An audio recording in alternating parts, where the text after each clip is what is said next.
Naririnig na yung ano, yung ingay ng mga anak niya. Kasi kapitbahay lang yung anak niya eh, kung sino kumuha doon. Ayan, naririnig niya.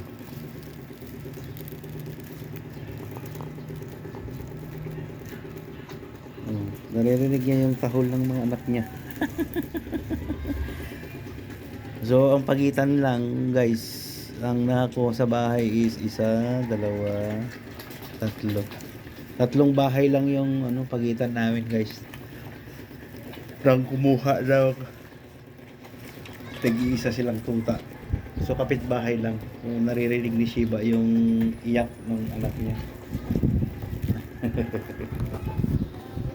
So siyam na lang ito guys, siyam. Mga tuta natin, siyam. Ayan. So this week, o second week, siguro baka 4 na lang matira dyan. Okay guys.